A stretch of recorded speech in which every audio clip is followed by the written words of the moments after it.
You know it's lit when you got Raider Twuan in the building. Today we talking position battles in training camp, and we're grading all the positions.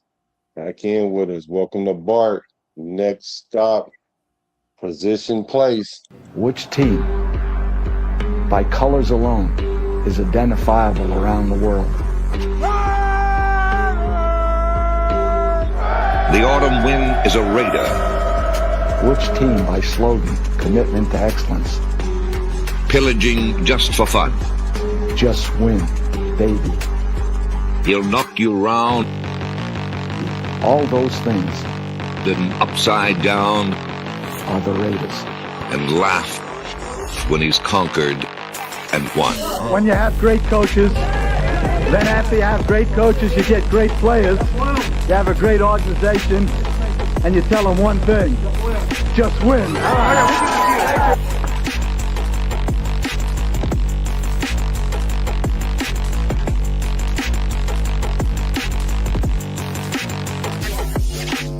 He's blowing up. Raider.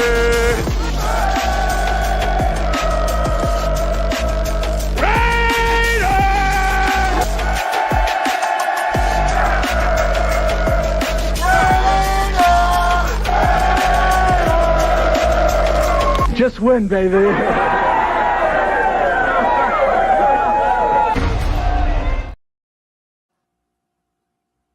Raider. Talking Raiders today, y'all. What's good with y'all? What's good with y'all? What's good in your hoodie? It's your boy Black, the quarterback. And I'm with my boy, the chaplain, the Raider chaplain himself. Raider Twuan, what's good with you? What's good, man? What's good? Blessings to everybody on the day, man. For sure, man. Today we're going to talk about these position battles, man. We're going to talk about these well, it's not really the battles. It's going into the battle. So we're going to grade the group before they go into battle. And then once we trim down the roster, we're going to talk about our positions. Then we're going to grade them, and then we're going to see what our team look like going into the season. But let's see what our team look like going into the training camp. Now, if y'all ain't peeped this video right here last night, I did about Mike Washington Jr., where people said he couldn't run in the inside and he just like to run to the outside and he don't have no patience and lack vision in between the tackles. Make sure y'all go look at that video. And if y'all not convinced, then I don't know what's gonna do it. So check it out. Man, the early squad was in the building. We had Bruce Willis. What's good with brother? What's good with Sacktown Raider Mike? What's good with brother? Oh man, let's see. Daniel Berry. What's good with you? Let's see who else is in here. Marcus Banks was good. We got everybody in the building. We got Tyler, okay. Andrea. Oh, there y'all popped out today, but so let's get into it then, because we're gonna need you guys' help today. We're gonna need the chat's help today. And can y'all put in the chat what area code you representing for the Raiders? 510 over here. So where y'all representing the Raiders? Put it in the chat. So okay, so we decided we were gonna talk about the offense first. Okay, so we're gonna start with. Is that what we said? We're gonna start the offense first. Yeah, we're gonna. Yeah. Okay. We're gonna start with the offense first, and we're gonna start with the quarterback room. Let's start quarterback, and you know I got a love for the quarterbacks. Let's start with the quarterbacks. So on the roster, we have 3 quarterbacks right now. We have Cousin Turk Cuzzo, Turco Bangs, whatever you want to call him. And we got El Capitan Fernando Mendoza, the Mandalorian. And then we got AOC. No, I'm just playing. We got AO12.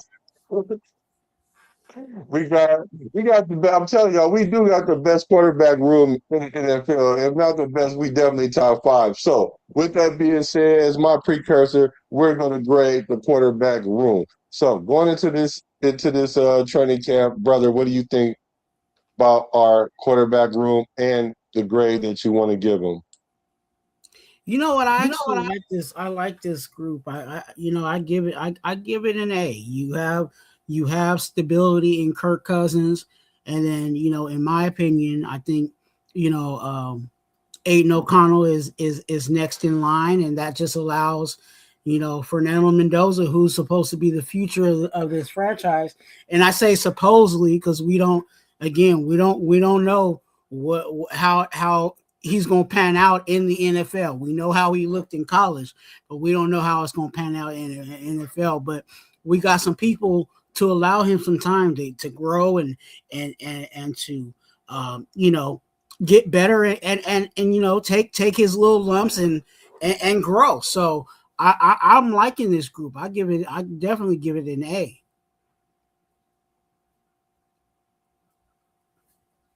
Oh, that's a good grade. That's a good high grade right there. Man, you know, and let me write this down because we are going to do the averages of our of the offensive and the average of the defense, and then we'll do an average of the team. So I would probably agree with you on that, brother. I'm going to agree with you on that, brother, because I think we have a very good quarterback room, especially for a new head coach to come in. Usually, he comes in, he wants to bring his quarterback in. A lot of times it's a draft pick, and you run with the quarterback that you have because the quarterback that you have is going to define the regime that you have. But in this case, we did something very special. Not only did we go and get the number one pick in the draft as a quarterback, we even reached into free agency and traded or whatnot for Kirk. Because I don't remember, did we trade for him or was he a free agent? But either way it go, we got him out the market. I think he was a free agent, but we got him out the market. Yeah, it was a free agent. And yeah, okay, great. So he was so we went into free agency and we grabbed a real competent quarterback. Even if we weren't to get the first round pick and I mean the first number one pick in the quarterback, this would have been a competent quarterback to start with. He's better than Geno Smith, who we had. He's better than Gardner Minshew that we had, and he's better than Garoppolo, who we've had, and the rest of the quarterbacks that we had. So the only knock really on this guy is that his age, but I don't see that really being an issue for this guy. Uh, so Kirk Cousins is somebody I've liked for a while, and I'm glad that we have him. So I'm going to agree with you, and I'm going to give this quarterback team as quarterback camp A minus, but it's an A nevertheless. What do you guys give it? What do you guys give the quarterback room grade?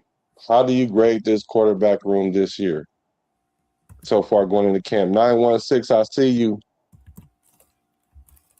Okay, 916 is the one that's winning right now. Okay. So let's see what they say. Let's see what people say. 408, I see the 408. All right. Jack Booster, I see you in here too. So so far. So we're gonna give the quarterback room an A, and that brings us to the next room, the running back room. Now we don't know exactly who's there, but we do know Genty's gonna be there. Mike Washington Jr. look like he's gonna be there, and some people are kind of penciling in Hemby. Some people are penciling in Dylan Lobby. Some people don't want Lobby in there.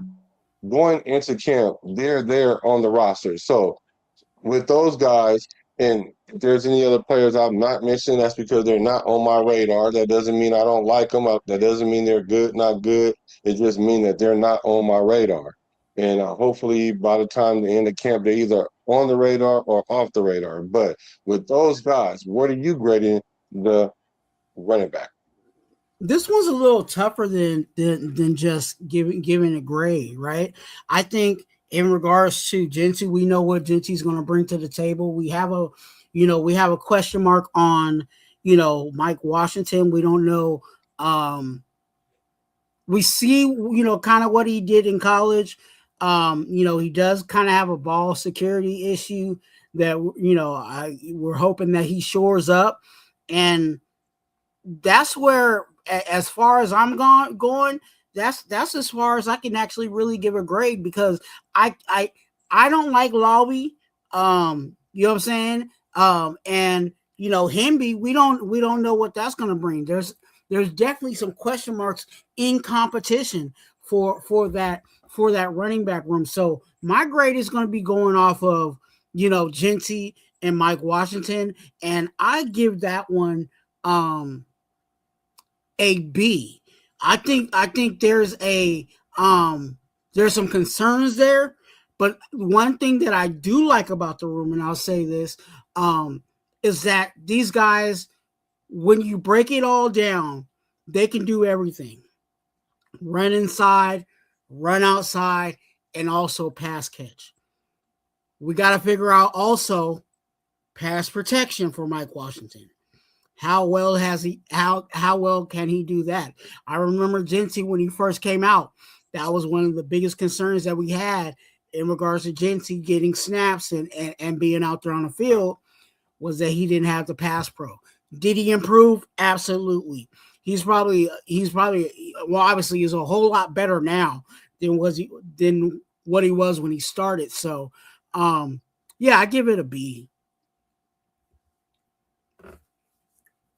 Yeah, I'm with you on that, especially with when it comes to Genty. Pass protection was a concern of mine. I thought maybe that's kind of why they were tinkering with his stance, but it seemed like that. Well, it turned out that was just something that Chip Kelly was throwing into the game, or whoever did it. I'm not going to throw it necessarily on Chip Kelly. He was the one I seen talk about it, but they let him be him when I'm talking about Genty, and he definitely improved in his pass protection to the point that I'm not seeing an issue with it. Earlier in the season, you could tell that he was having necessarily a difficult time trying to see who he was supposed to pick up, but a lot of that confusion came from the O-line, a lot of times not knowing who to guard themselves. So as time went on, he did get better. Now, I like him. He's an A for me, right? But we're talking about the whole entire room. And so Hemby, I don't know a lot about him. I know a lot of people in the nation like him. That remains to be seen. That's I don't know, a C for me. So we're at a B average. And so then we go to Mike Washington Jr. Now, this is a guy that I think is going to be a very, very good pickup for us. I do have concerns when it comes to ball security, but other than that, I think he's a home run for us as far as being a backup running back. So I would probably give him a B. So with that said, I'm going to give the room itself a B. We do have Dylan Lally. Some people don't like him. From what I understand, he's a good fit for our team. A lot of teammates like him. He did fumble the first time he carried the ball, so that's going to always hang over his head. So that give me like a B minus for the room. Doesn't really move the room, but I'll give the room a B. So I'll say the running back room is a B. That's what you gave it, a B? Yeah. Yeah. Okay. Cool Kev, what's up with Cool Kev? I see a couple grades in here. The QB room is an A. Yeah, definitely let us know. You know what I'm saying? Yeah. Let us know what position and then put your grade. Yeah. And so Adrian says A for the QB room. Now Sacktown Raider says he concurs with us. The running back room is a B minus. Yeah, yes, B minus. I say B minus. Yeah. So so for sure, I'll give that a B minus. Well, we're doing whole grade, so it's a B. Okay, so let's get to the tight ends. Well, let's go to the tight end position, should I say. And this is a position where we have, I believe, like 4 tight ends. I think we have Brock Bowers. No, I know we have at least 3. Let me look at the roster. We got Brock Bowers, Michael Mayer, Michael Mayer, and I believe we have Ian. What's his name? Let's see. We have Albert with the Albert. Oh, I don't know a lot about him as far as what he's looking like. We got Carter Runyon. See, that's why I don't necessarily want to. I mean, not that I don't want to name him, but Ian Thomas, which is a blocking back that we brought back. So that's really our tight end group right there. So, what are your thoughts about the tight end position that we have? I think they're going to be bringing the band back together. You know, you got Brock Bowers, you got Michael Mayer, and then you also have, you know, Ian Thomas, who was the guy that was the third. You know, he was more of a, you know, he was a blocking. He definitely is a good blocking, you know what I'm saying, tight end. That's something that they did ask of him, but there was a time where he actually, due to injury, he was actually, you know, catching passes and stuff like that. So we know that he has that versatility to his game. I give this one it an A. I think everybody in that room is solid. You know, Michael Mayer actually has got better in his blocking. We know that he can catch the ball. We know that, you know, that was one of the issues that was one of the concerns in Raider Nation, right? When we had Michael Mayer and then we drafted Brock Bowers, people were like, what are we doing, right? Because Michael Mayer was that guy. Now, there is, you know, mental concerns and stuff like that, but I think that might be just water under the bridge at this point. With him, definitely we would love to get more production out of that, but I really give it a solid A. I really don't think I can jump down to a B in regards to our tight end room, because I think if you just breaking down the 2 tight ends that are probably going to be out there more often than others, I think they're both starters at the tight end position. Yeah, this position is it's not really all the way tricky, but it's kind of tricky to the point, like, you know, obviously Brock is an A, and in Mayer, he's definitely. I would probably grade him a A minus B plus, because he does what we ask. He do what we ask him to do. He does what we ask him to do, but I'm not wowed by him. But I'm just kind of on the fence with him. But like you said, it seemed like the things that was going on with him is in the past, and that is a concern of mine. It was a concern of mine, not so much now. I last year when he came in, they were smacking him though, but he was holding on to the ball, he was catching the ball, so he was doing what was asked of him.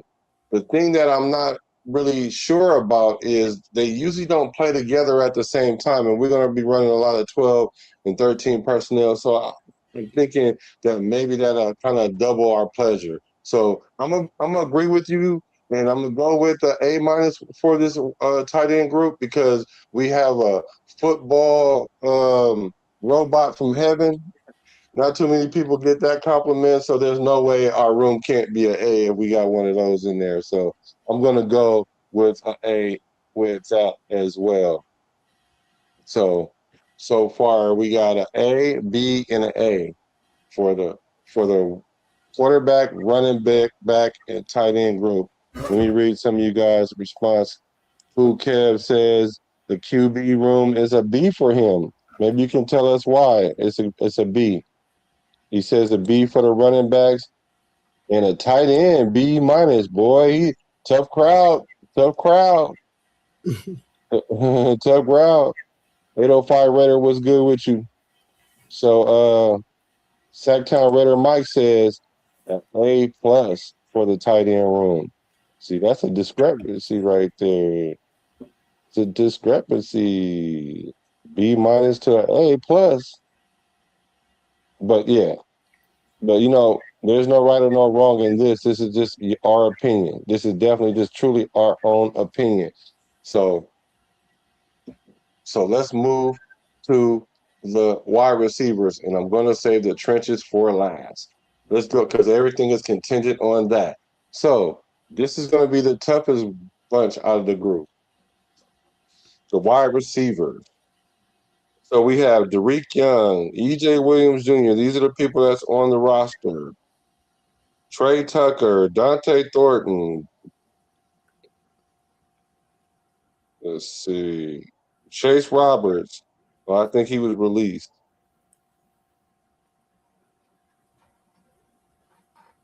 Jalen Naylor. Just want to make sure I don't miss nobody. Brandon Johnson. Oh, no, we brought him in, I think. Yeah, Brandon Johnson. And Cedric Jackson, Bo Jackson Peoples. So, with those wide receivers in mind, and we got Philip Dorsett, it looks like as well. With those wide receivers in mind, what do you? Oh, Malik Benson. Can't forget about Malik Benson and Jack Besh. JB. So, with this young group, the who's who in this group, it's probably going to be the toughest group to grade. How do you see this group? And Nation, how do you see this group going into camp? I give it a C. I give it a C. I don't really see. And when I say that, because I want to make it clear, I believe that Kubiak can make them as a collective work, but when you look at it on paper, there's not really anybody that you can say is going to instill fear on an opposing team. It's really going to take the collective, you know what I'm saying, and making sure that Kubiak puts them specifically in certain places based on, routes and all of that, for it to work. Is that possible? Absolutely. But looking at the roster on paper, we didn't really see much from the second year guys. Well, they're a second year this year.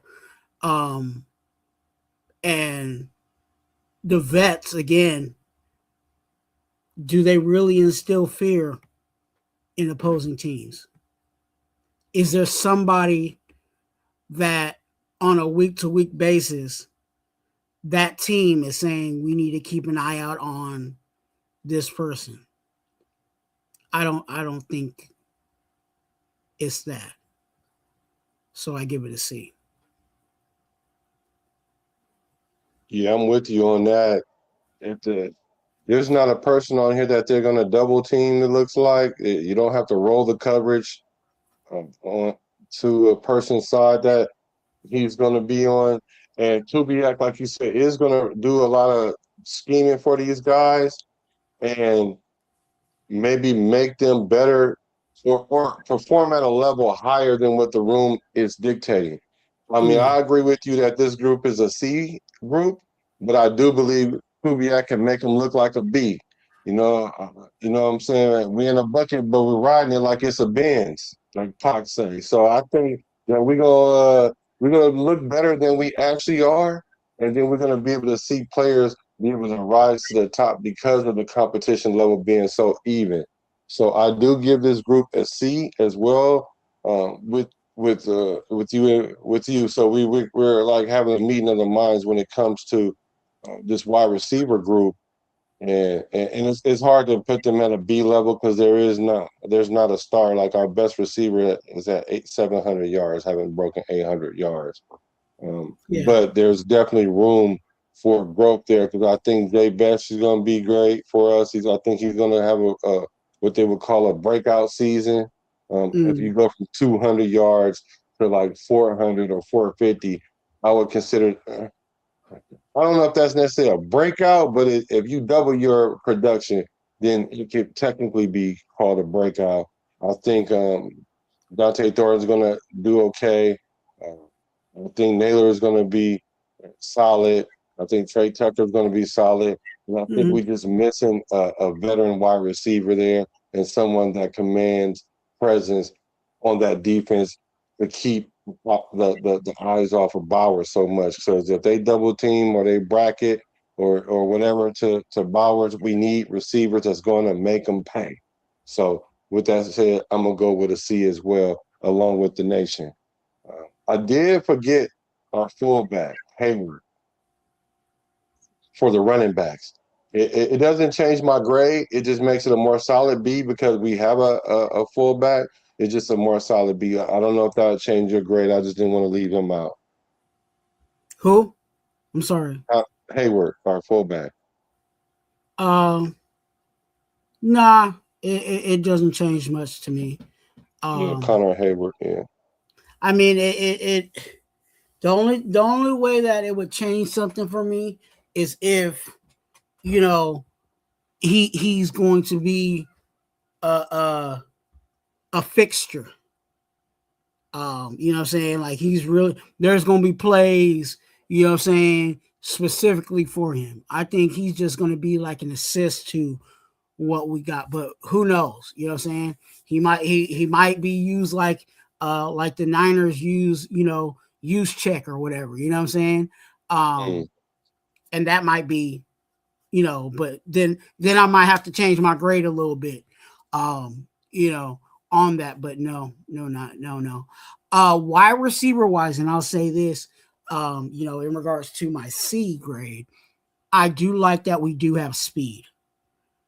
And it's just not just one person. We have multiple guys that are, you know, in the speed caliber. So we'll just see again what Kubiak does, how he places these guys strategically. You know, right now at this point, we're hoping that teams are focused on Brock Bowers so that the wide receivers are able to do what they do. But, you know,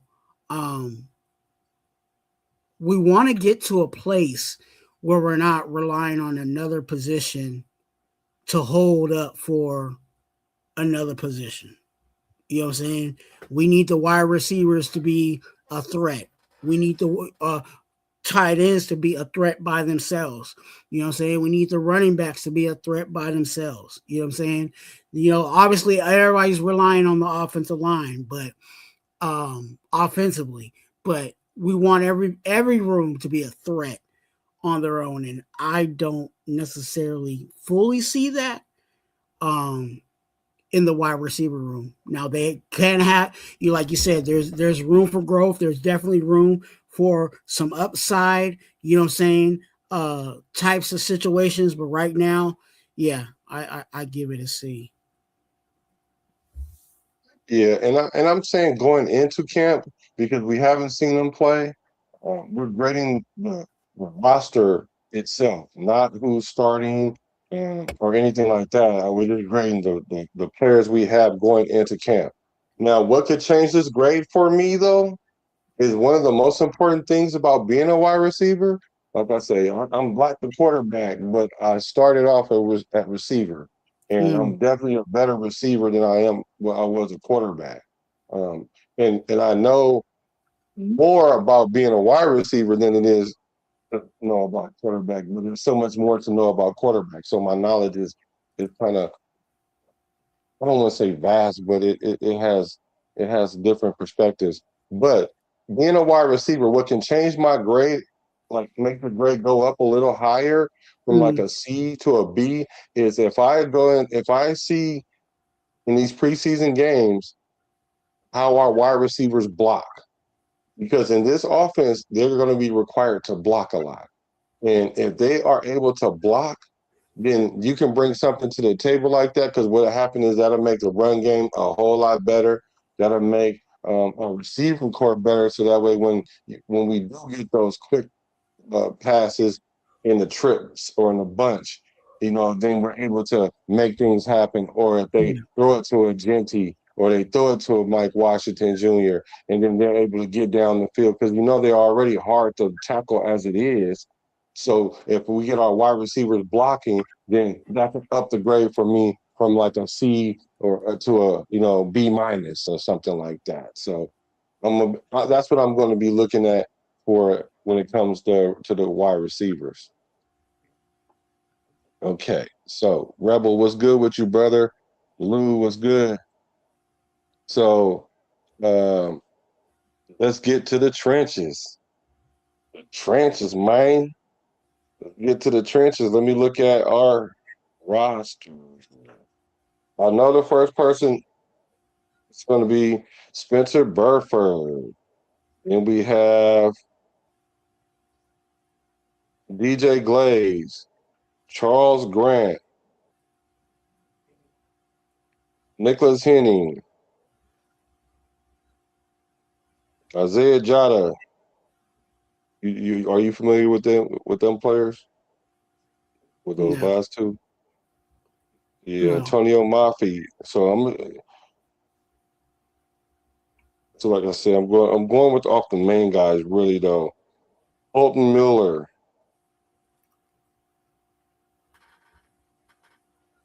Jackson Powers Johnson, the law firm of Jackson Powers Johnson, Caleb Rogers,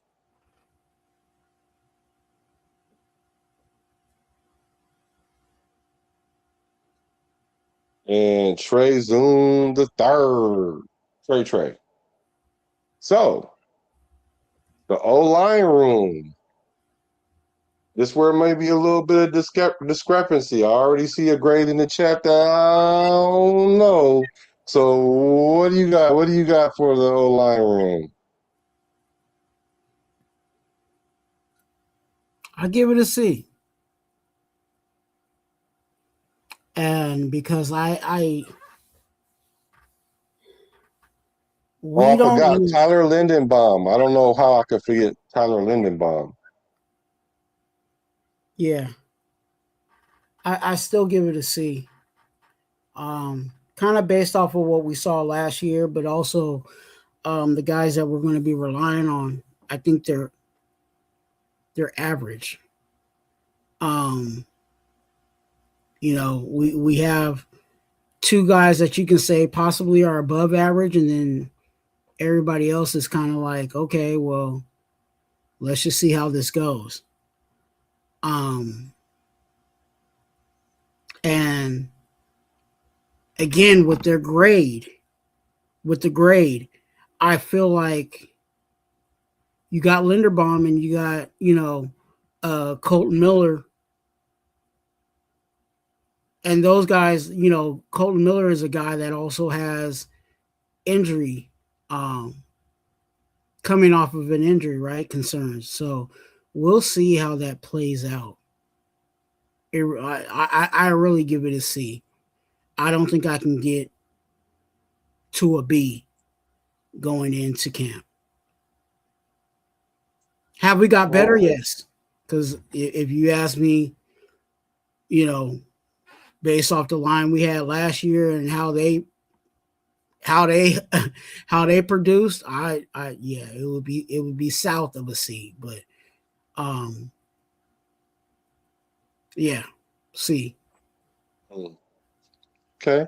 What do you guys think in the chat? What do you guys think in the chat? Because I want to hear what you guys think about this O-line. Go on and put it out there, y'all. I know some of y'all don't want to put because I think y'all starting to kind of understand black a little bit. I take my notes and I do the research and I do the education and then I hold people to what they say to stand on, and they might not want to put what they think in the chat, because then I'm going to be like, hey, did you say this earlier? Can it change your mind? Because I see the nation is changing their mind on a few things that I've been preaching since the beginning of the off season. And we'll talk about a little bit of that after we do our grading system. But what I will say about this O-line, I'm going to give this O-line a solid B. Like last year, I knew our O line wasn't as bad as advertised. I knew it was the play calling. I knew it was the offensive quarter not putting our players in the best position to succeed. I saw how they were lining up and who they were asked to block and things like that. So it was an issue. It was just so many things that made our line look like an F line. And I know our line was not an F. Now, was our line a D? I would say no. It was more like a C minus. Uh, but the injuries made it a D. Now, as far as the injuries, I'm not concerned about a high ankle sprain. I'm not worried about an ankle sprain from JPJ. I'm not concerned about no concussions. I'm not concerned about Colton Miller injury. I'm not concerned about none of that. I know one thing we upgraded, we got a center and we got an A+ center. And so I know that everything in the trenches start with the center, and then it goes to the left tackle. Like I keep saying, we have a yacht of an O line. We got two anchors. When you play yacht, you got to have two anchors. We get that good left tackle that is hard to get in the NFL, and have somebody stay there where you can actually rely on that person. I get it. Injuries is part of the game. That's what we've been seeing out of Colton Miller, but he ain't no injury-prone guy. He didn't start his season off being injured all the time. It's just that injury caught up with him a little bit, and he's handling it. That's it's part of the game. It's inherently part of the game. But a high ankle sprain, I'm not tripping off that. So we got JPJ, young guy. We got Trey Zoom. We got somebody that can play multiple positions. We have Spencer Burford from we got a little bit of depth or we got experience with him. We have uh, Charles Grant who's on the bubble, Carlos Rogers who's on the bubble. Players that we need to see. We didn't get to see a lot of them last year, so we went from a decrepit O line to having an O line with a level of um, backups with some depth in our O line. Now we just need to see if they can perform because I think this O line can get to an A level straight out. And it's going to be shown by the how many yards we get rushing and how many breakout wide receivers that we have, and we're going to see Mayer and Bowers go crazy. So I'm seeing our O line at a B right now, a solid B at that. So maybe you guys don't agree with that, but I'm telling you, when that start happening, don't be surprised. So I give this a B. So this is the first time that we kind of deviated from our grade. So let's see what everybody think. Willie Wayne was good with you. What do you think? I mean, what do you think about what I had to say, Twan? You know, we didn't get to the same, you know what I'm saying, same grade, but we still kind of in the ballpark. You know, I think also to your answer, because again, I like to see both sides of things. We know that we had concerns in regards to the coaching that was put on these offensive linemen. So that might have been the dip for me that was like, well, you know what I'm saying? So we're hoping and very hopeful that the coaching staff that we have this year is definitely an upgrade from what we saw last year. So yeah, that gives your, you know what I'm saying, that gives your point a little boost in grade for real. Yeah, I see the nation is opinionated about our O line. Raider Rebel says Glaze needs to be pushed this year, or the O line will suffer. I don't know if he'll suffer, but he does need to be pushed. Um, he's been a solid piece. I personally think he's going to be pushed this camp. I think Charles Grant is definitely going to turn the corner this year because they are going to get more opportunities. The last regime with Pete Carroll, he wasn't necessarily feeling reliant on the young players. But I understand why. If you're going to come in with a regime, you don't want to just rely on rookies because they're unpredictable and they haven't understood the game yet and the speed of the game. So I can see where Glaze needs to be pushed, and I do believe and I do agree with you on that. We see Raiders for Life says, I think the O line got to go from Colton Miller JPJ, Lindenbaugh, maybe Rodgers and Zoom. So what do you mean do you mean Colton Miller and JPJ need to be replaced by those two guys?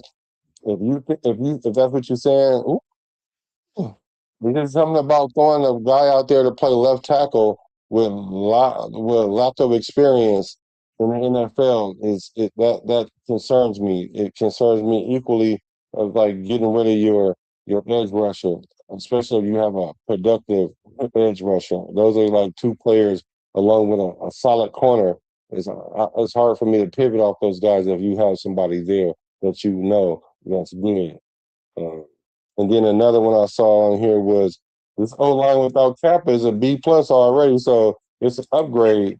It's an upgrade without Kappa on here, and I do agree. Like if you take him off, that F line would be a D line, and we know that we have a better coach on the O line this year with Rick Dennison, and then you know that Coach Kubiak is definitely going to coach to the strengths of our O line. So I give it a B.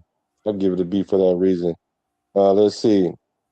Jack Yates said he think the O line is good.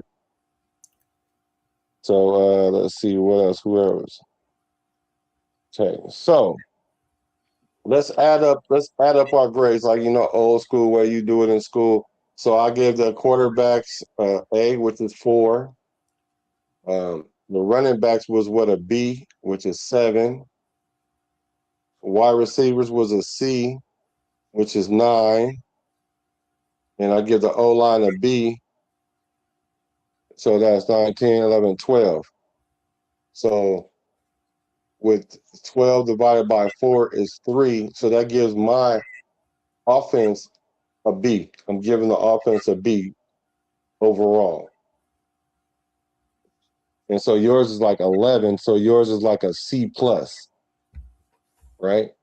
So does that kind of correlate with how you feel about the O-line overall? O-line or the offense? I mean the offense. I'm sorry, the whole offense overall. What's the grade that you would give an offense overall? Yeah, that's about right. C plus. We got a lot of young guys. And yeah, definitely a C plus for me. I think that actually rolls right where I'm at. Okay, kind of in the middle. Kind of in the middle. There is certain guys that stick out, pop out, on the offensive line, but it's not. On the offense, but it's not like we got a whole thread out there. You know what I'm saying? In all areas. So yeah, I'm in the middle. So it sounds like the leaning towards, again, we're going north though. We're trending north, right? And it seems like the concern though is the wide receiver room is what is kind of bringing that hesitancy. Would I be correct with that? Yeah, I would say so. Because I look at it in this perspective too. Like you have, in every game, right? There might be a situation where we came in and wanted to run the ball. And let's just say the running game ain't there. Then who's going to, who's going to put the team on their back offensively? You know what I'm saying? If our running game ain't there, and I hate to say this publicly, but that's a game plan for the rest of these teams. Stop the run, and then in a pass situation, you better keep an eye out on Brock Bowers. Make anybody else beat us besides Brock Bowers in the pass game. You know what I'm saying? So that, with that being said, like there could be times where we get, you know what I'm saying, we might get shut down because if the running game ain't popping and we gotta, you know what I'm saying, we still gotta try to move the chains, and they're you know what I'm saying, double or whatever teaming Brock Bowers. Not saying that he can't beat a double team, but I'm just saying, like, who else is going to carry the torch? Okay. We ain't expecting Kirk Cousins to run. So chat Raiders, what do you guys think the grade is for the offense overall? What would you grade the offense overall? And so then I'm gonna ask you this, Twan, because this is gonna be like the joker for the offense. So now, so you're on the fence, and you say that the offense is like a C plus, and you say that if they kind of if they stop the run, and we don't have anything on offense going, the receiver position, who's going to step up? And so my question is, does the offensive coordinator, or in this case, the head coach and offensive coordinator, does that bump the grade up? Or do you think he's going to bump the grade up for you? Is Kubiak scheming? Is that enough to bump your C plus to a B minus? It would. It would, because I think, especially in year one of Kubiak, we're really going to be relying on, you know what I'm saying, him to scheme things open, you know what I'm saying, and do that for us offensively. Now, that's not going to be the end all be all story, you know what I'm saying, down the line, because I'm hoping that Spy Tech, as time goes by, we're either drafting guys, you know what I'm saying, that can instill the fear in opposing teams, or we're bringing in free agents that, hey, now we got, you know what I'm saying, a number one wide receiver that may not necessarily be getting the ball all the time, but he's scaring the heck out of some people, where they got to take a whole segment of they week to figure out how we gonna contain, you know what I'm saying, whoever, you know what I'm saying. There's a name that I really like if we make a trade for it, but and you know, that might be a whole nother discussion, but yeah, that's where I'm at. Right now we're really hanging our hat offensively on how well Kubiak can put the pieces that we do have together. But if you're looking at player, just personnel wise, I'm still with the C plus. Okay, so player personnel wise, you give it a C plus, but if you add the coaching and the coordinator with it, then it can bump it up to the B minus area for you. Yeah, absolutely. Okay, cool. Because that's where I am with the team, with the coaching as well. I'm gonna give it a solid B. So maybe I should have said the roster as it presents itself to me as a B minus, and then and I mean, like, you know how you get like a 79% with the coach. I mean, but the teacher might give you the B minus anyway. That's kind of where I was with it, and maybe like at the 80, you know, at 80, so you really get the B. So it could have went either way. So it depends on your attendance or if the teacher likes you or not. So that's where I was. Now with Kubiak, I'm going to give it a solid B. So let me correct what I was saying. I'm going to give it a solid B now with Kubiak, for the simple fact that what you were saying, if we aren't able to run the ball, right, I don't think that's going to be an issue, because we're going to run the ball whether we get 2 yards of carry, whether we get 5 yards of carry, whether we get 4 yards of carry, because we're going to keep the defense honest regardless. So I don't think that we're gonna have to change our offense depending on if they stop the run game, because we're going to be so dedicated to the run that you got to keep the defense honest, that even if they know that it's not working, they still got to focus on that all game long.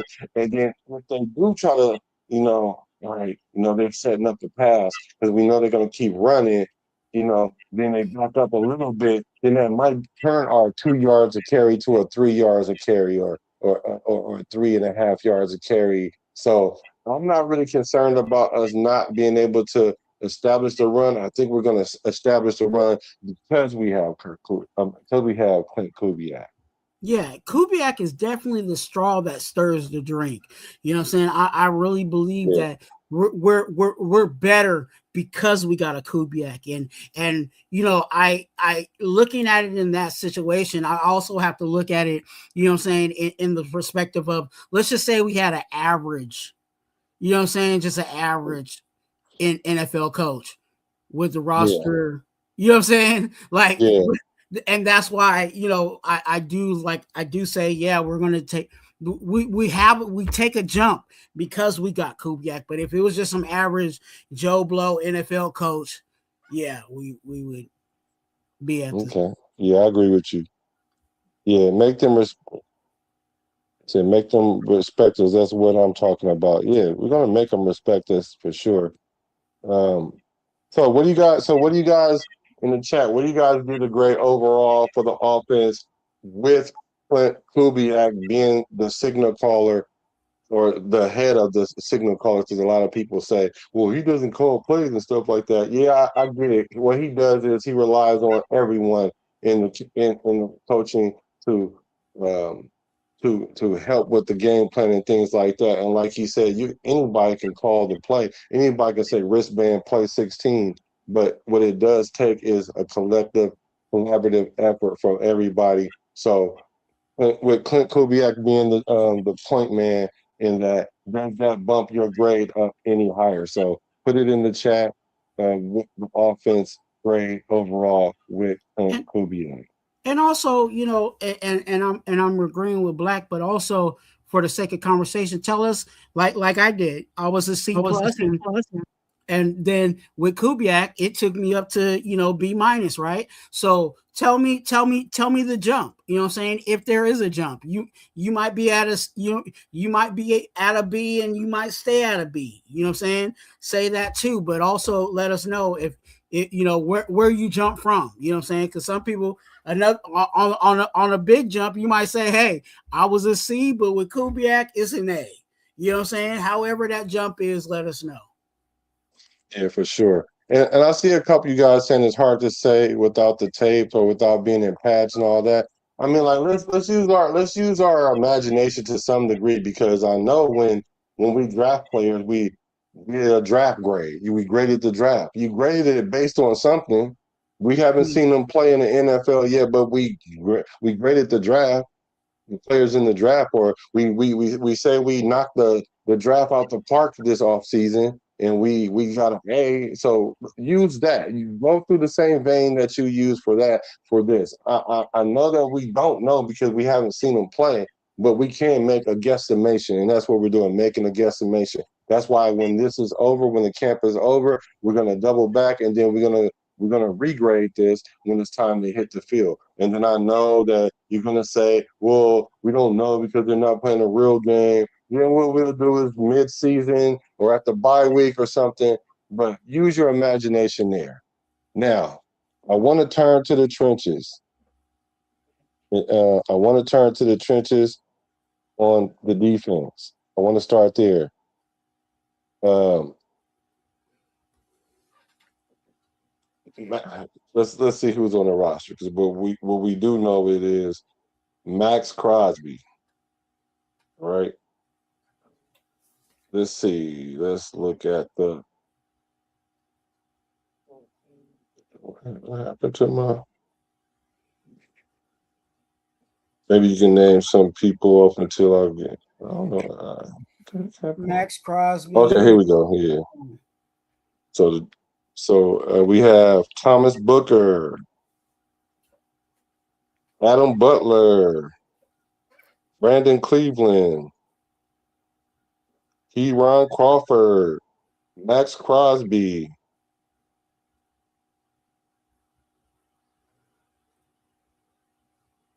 Tonka Hemingway, Benito Jones, Malcolm Kuntz, Jonah Laulu.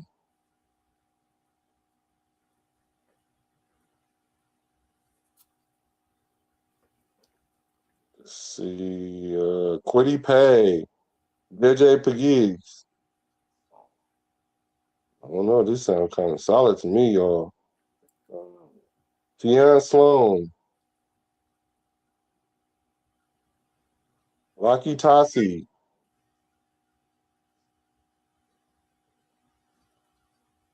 and that looks about it. Yeah. So with those guys,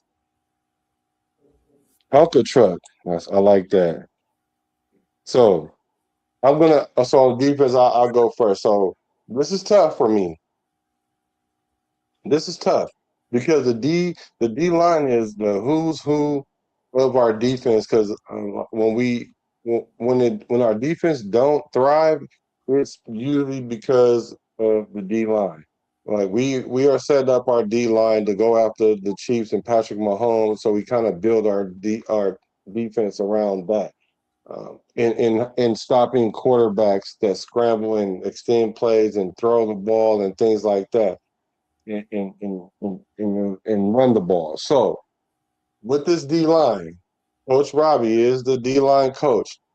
This is tough for me because we have players there. I know that a lot of us believe we need to get a D tackle, but I love what I saw out of Tonka. I definitely like that in his spot play. What was the other? JJ Pegues? He played Yeah. well. I think they both had like 4 sacks in limited play. So I like what I see there. I'm not necessarily in love with it since we're running the 3-4, but we're only going to be running the 3-4 like a small portion of the time. I think we're going to be in the nickel and the dime primarily. And so for me, this D line with the addition of Quiddy Pay and mental reps, y'all know who I call mental reps, Raider Crawford. Um, that's my guy. I think that our D line is at a B minus until proven different. I'll give our D line a B minus because we do have depth, we do have players there. I think we have some run stoppers there because I do like what we have with the Max Crosby and the Quiddy Pay to stop the run. And Kuntz, I don't know what's up with him because I know he ended up getting the job really because of how he played at the end of the year with AP, but I'm not seeing it. But we have stuck someone there with Keyron Crawford, and I think he's going to come off that edge like a bat out of hell, and he's going to make some things really really happen. So, and I know some people are going to say, "Well, he's a linebacker." Yeah, we know he's going to primarily be like an edge rusher. So I give this D line a B minus. So it's a B for me. I agree.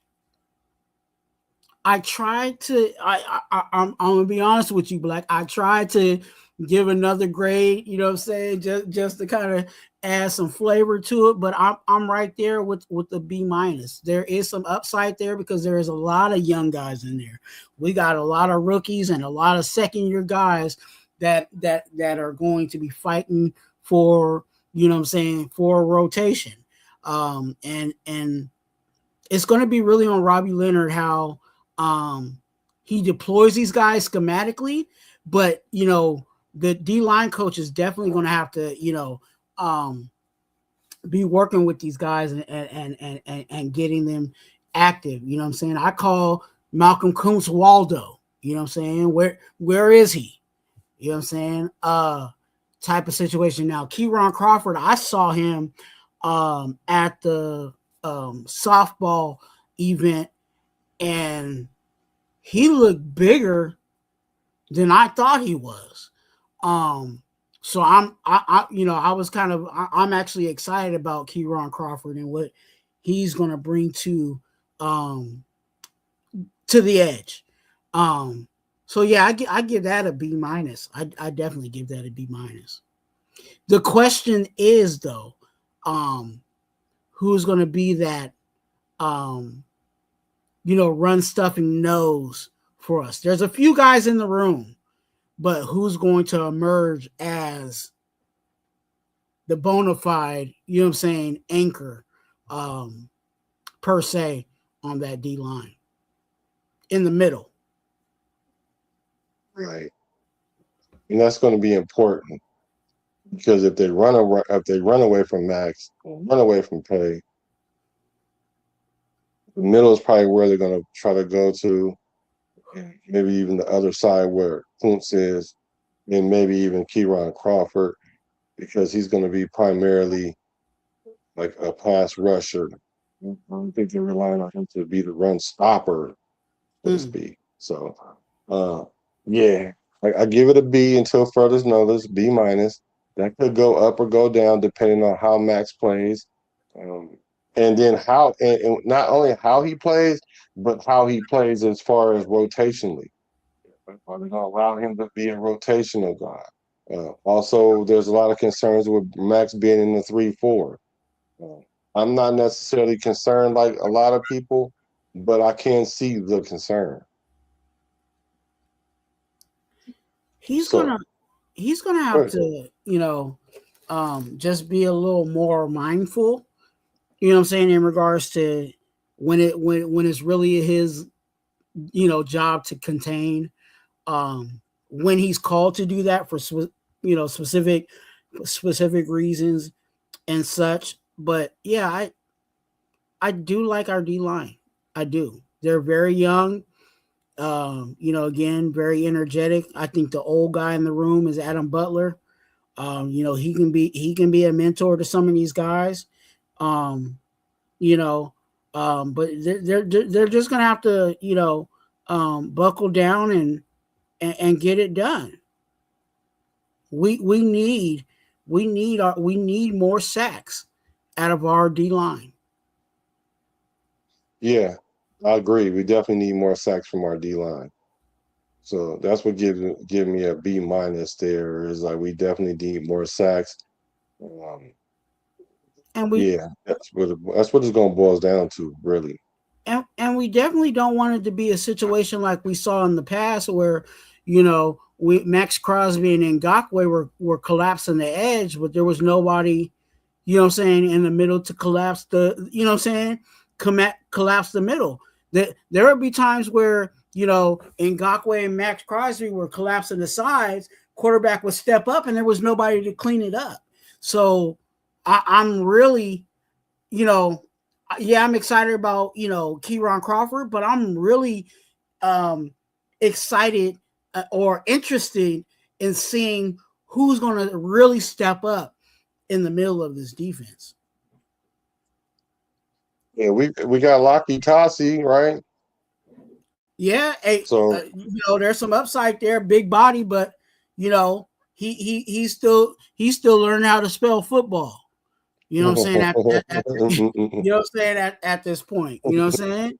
Like right. he's still trying to get, you know what I'm saying, how to do what it do. So, we're hoping that the coaching can get him up to speed, because definitely he's a really nice specimen that you could definitely body wise put in the middle of that defense. But yeah, he has a lot of work to do. For real. Bruce Willis says Lockie should be eat shit sleeping the nose tackle position 24/7 if he wants to stay in the NFL. Yeah, and he just need to trim down a little bit. And I think he will, though. I think he'll do what it takes. I definitely do think he's going to do what it takes. But we're going to at least find out that we have someone there we can work with. Excuse me, that's going to determine, do we need to go get a D tackle earlier in the draft or later in the draft?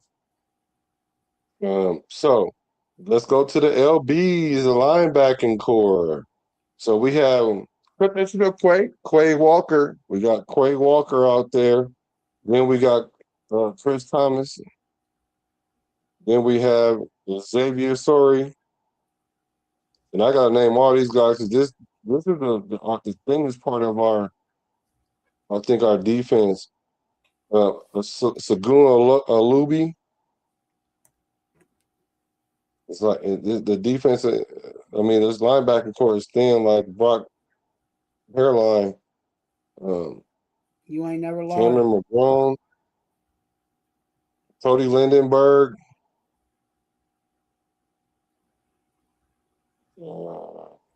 Brennan Jackson, somebody we brought in, I think. Tommy Eichenberg, Jacoby Dean, and that is it. I'm gonna y'all in the chat. Y'all didn't say what y'all grade this D line. What are y'all giving the D line a grade? Can I see that in the chat? Give them a grade. Now, so for this linebacking core, this is the room where I have the most concern. I'm more concerned with this room than I am the wide receiver room. I am very concerned because if we didn't go out and get Quay and Walker, we would be in trouble. This would be an F room. I'm sorry. This room would be a straight. And even with these guys, I give it.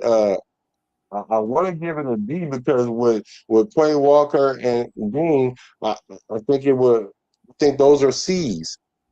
But okay, maybe I'm not knowing about these guys. So let's say they're B minus together. So from a B to the D, it's a C. So I'm gonna give our linebacking core a C minus, and I'm being very, very nice about that, in my opinion. I give this linebacking core a C minus because, for one, the guys that multiplies the force multipliers at this position, one is injury prone. And I'm holding my finger in my breath, hoping that he don't get injured this year, and the injury bug escapes him because it bit him so many times. So I'm giving this linebacking group a straight C minus, and they're gonna have to impress me for sure this camp, and more so during the season with staying healthy. Stop giving my answers, Black. Sorry, man. No, I'm just playing. C minus. You know what I'm saying? Like, and I've been saying this about the team, but it really shows it in our linebacking room. We are top heavy, and as soon as one of those guys is laid out on the grass, yeah, we in trouble. You know what I'm saying? We can't rely on Lindenberg. We can't, as much as I like Eichenberg, he has to step up. And that's the concern that I have, is really not their play, but the health. Not just with Nakobe Dean, but also with Quay Walker. You know what I'm saying? And sometimes and with Quay Walker, and he said this, himself, is sometimes his mind ain't focused. So if they can't lock that down, and they can't stay healthy, yeah, we're gonna be in trouble in that linebacker room. So I definitely got to give it a C minus. I'm not gonna give it a D. I'm definitely gonna give it a C minus. Yeah, for sure. We're gonna have big troubles in Little Las Vegas if the linebacker, them starters go down. So we have some players that's a tweener. They're in between positions. Let's say Kieran Crawford and Kuntz. They can play linebacker sometime. Does that help you bring more confidence to that position? Does it change the grade at all for you? Because for me, it does not. But it just makes it a more solid of a C, maybe. But I still see it as a C, like a 73%. Like, Yeah, I don't, and the reason why I don't, it doesn't add anything to it, because I just see them as pass rushers, and I don't. If we're expecting for Kieran Crawford and Malcolm Kuntz to lock somebody down coverage wise, we're already in trouble.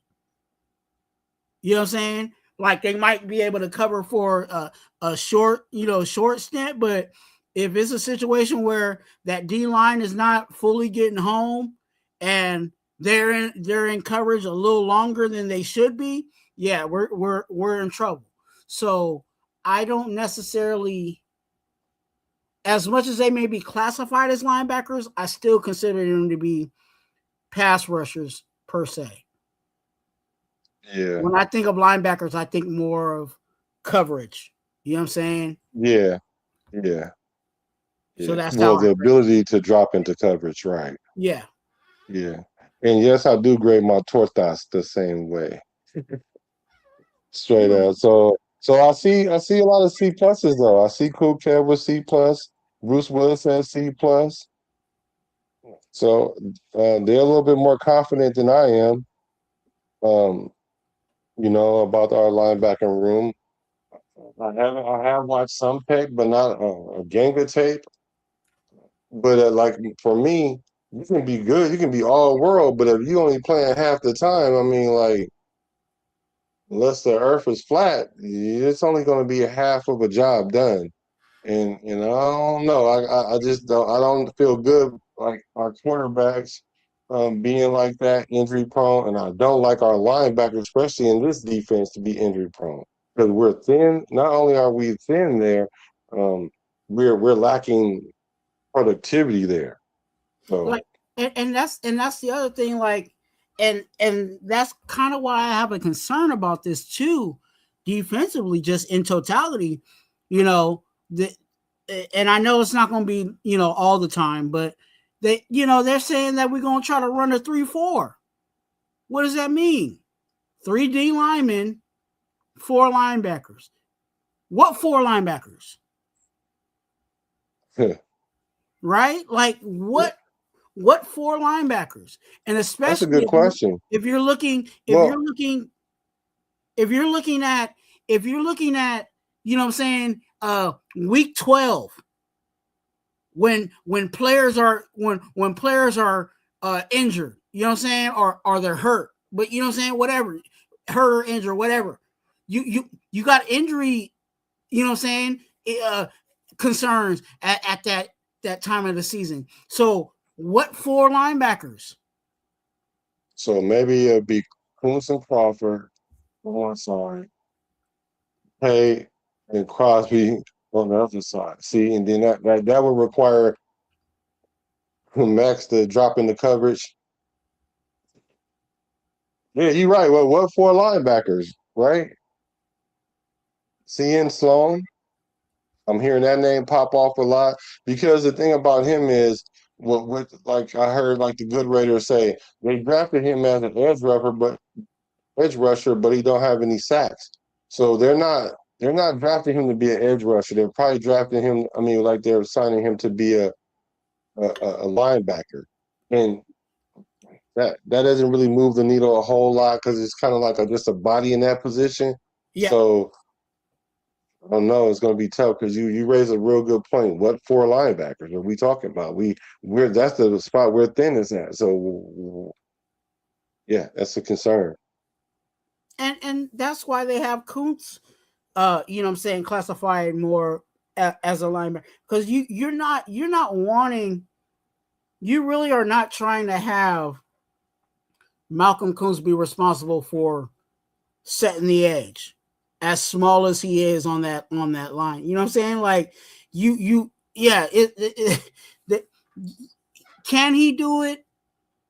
Yeah, maybe, but you're not really relying on him to really, you know what I'm saying? Like, as much as people hate him, we knew with Tyree, you know what I'm saying? Like, Tyree was big enough to set the edge and you know what I'm saying, situations. But you got these like you said, these tweeners, and yeah, you're going to be in trouble if they decide, okay, we just going to run it that way. Yeah. So that's gonna be tough right there. You can't turn a foot to a linebacker. You're on fire, Bruce Willis. Yeah, they made him a DN. Right. So that sounds like that's going to be the question mark, but I don't know. Let's see, because we have a brand new secondary, a lot of young players. We have a young team. Let's look into the secondary. Let's look into the DB room, and this is going to be safeties and corners. And the reason why I'm putting them together because I know in this defense they're going to be interchangeable. Stooks is going to be playing free safety at times, and he's going to be playing nickel corner sometimes. So I'm going to put all the DBs, and all the DBs generally share the same room. So we're going to put all the DBs together. So here is our DB room.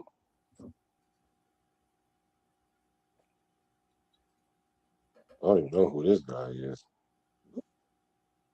So we have Jeremy Chin,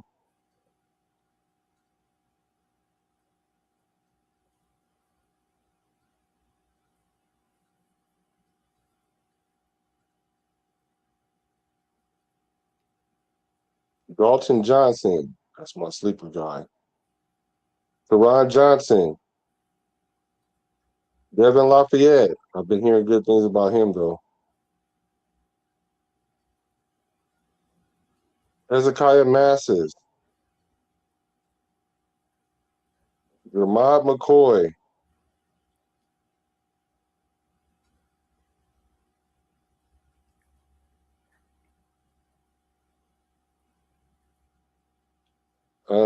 Isaiah Powell Maui, Darian Porter, D. Cam Richardson,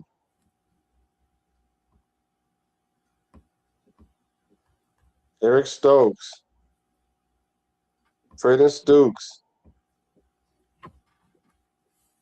Greedy Vance. I love that name. I just like a DB named Greedy. So, what do I think about our DB room? Now, I think this room is going to. I think this room is going to shock a lot of people this year. It is a young room, and generally, when you have young DBs, there's issues. I mean, we saw that last year when they had Caillou Blue Kelly and Caillou and Darian Porter, and they started with Caillou and Caillou. They picked on them true to form, like they do the rookie corners. They picked on them, and then the nation was talking about Caillou. It's Caillou. I liked Caillou. Just need to give him more time.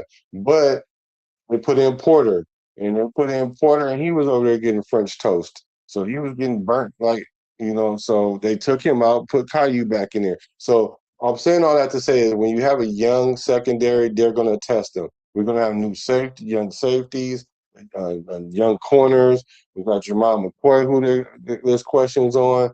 But for me, though, overall, I'm not going to lie. I think this on paper, going into the camp, I think that our DB room is a B minus. I think our DB room is a B minus. I mean, arguably it could be a C plus, but I think it's a B minus because from what I understand from Jamad's injury, I don't think it's going to be an issue. So we're going to have somebody that we really can rely on. And he doesn't necessarily have to come in and start at the corner from game one because we do have Mouses. And I think it's going to be a sleeper for a lot of teams. I think the nation, they're embracing him. And, I got love for the hometown, that Cal Bear. So I think he's going to do just fine. Just do like Coach says, we're going to see how you tackle. And so we have some players there. We got a lot of versatility. We got Teron Johnson. As long as he stay healthy, he's going to bring some stability there. Dalton Johnson, I think, is the sleeper in all of this.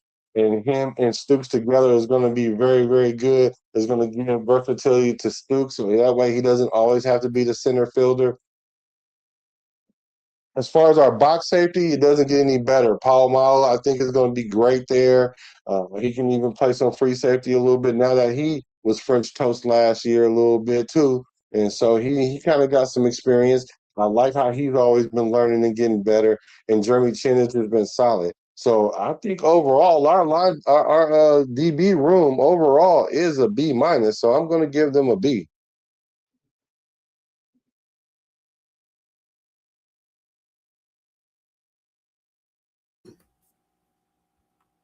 Hey, my bad. I give them a B. I like their young group. Really? I think they got some they got some things that they need to shore up. I'm not as high on Palomal. We'll see how he's deployed this year with having some options. You know what I'm saying, there in the safety room. But I like Stokes. I like Teron Johnson. I like Hezekiah Masses is stepping up. You know what I'm saying? And we got to see what we haven't seen yet. But I think a lot of us are optimistic on concerning injury, how Jamal McCoy is going to work out for us. So I like that fact that Porter can sit and and learn. Yeah, he got roasted and toasted, you know what I'm saying, last year. And I think him sitting behind those guys, true corners, I think he'll be better because he's almost like a Lakitasi in the sense of he has everything that you would like out of a corner. Tall, fast, you know what I'm saying, lengthy, you know what I'm saying, can has ball skills because he was a wide receiver. So I'm if you ask me, what room am I higher on? I might even say corner. And I know I'm adding that, but I give it a B. Oh, that's good. I'm higher on our safeties. Honestly, I think our Okay. safeties is what's going to be really, really solid. I think our corners are going to have a little bit of learning curve because although Stokes play real, real solid, I see a little decline this year because they're going to try him more. You think Depending so? on who the corner is on the other side, because if you mess around and put Masses in, right, they're going to test Masses first because they're going to be like, he's little. Let's see if he can tackle. That's the knock on him that he's not physical. He got all the other attributes, but he's just not physical. And that's in part why Kubiak called him out like that in a competitive way. And to see, hey, you look good with the shorts on and the t-shirt, but I need to see when you put them pads on when it's bow time and you gotta make a business decision. Speaking of business decision, make sure y'all hit that like button and hit that subscribe button and you feel me right underneath here so you can hit the subscribe and we could pop on your screen whenever you see us go live. And make sure you do the same for my brother, Raider Twuan, as well, because he's out here getting it. And I appreciate that he pulled up and hacked in with me. So make sure y'all do that. But when you have to make a business decision and you have to, because tackling is a heart thing. And if he shows that he got that, because in today's NFL, corners have to tackle. It used to be a time corners didn't have to tackle that much. Even the great prime time, you say they don't pay me to tackle, they pay me to cover. Well, in today's NFL, they pay you to tackle now and cover. So if Hezekiah could do his thing and they test Stokes a little bit more, I think it'd be a small decline, but I don't think it's going to be really, really bad. But I think our safety position, which is going to be the position that we really, really liked last year, is going to be night and day and night. Honestly, Black, I kind of disagree with you on the testing of Stokes. I think it would be the other way around. I think in regards to a quarterback, when he drops back, he's going to choose, am I going to pick the vet or am I going to pick the young buck? You know what I'm saying? And a vet is going to be like, I can beat a young buck any day. You know what I'm saying? Just in their mind. I'm not saying that that's how it's going to end up being, but like, who am I going to test more? Am I going to test the vet or am I going to test the young buck? And I think they're going to lean more testing the young guy, you know what I'm saying, over the vets. Now, like I said, yeah, he can get tested. I mean, all these corners are going to get tested at some point, but if you ask me like what a quarterback's preference is, yeah, I think he's going to try to pick the young buck any day.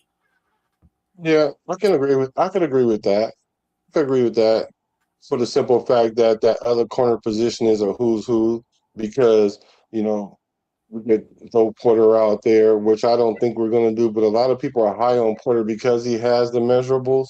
But I like the fact, like you said, I like the fact that we don't have to throw him out there again because we do have some true corners out there that really can play the position, at least a few weeks until we give Porter a chance. And if he go out there and do his Dougie, then he can stay on the field. But at the same time, if Jamal McCoy is as advertised, then it's gonna be trouble. There's gonna be trouble because the only thing that everybody gonna be other teams are gonna be relying on, hoping that he gets hurt. Knock on wood if you're with me, and I don't think that's gonna happen. So, with that said, we did the D line, the linebackers, and the secondary. So my D line was a 3. I gave the linebackers a C, so that's 5. And I gave the corners a B, so that's 8. So 8 and 3 is like a C plus. I give it a C plus. What's the grade you give? You gave the secondary A B. Oh, so we have the same grades, B, C, B.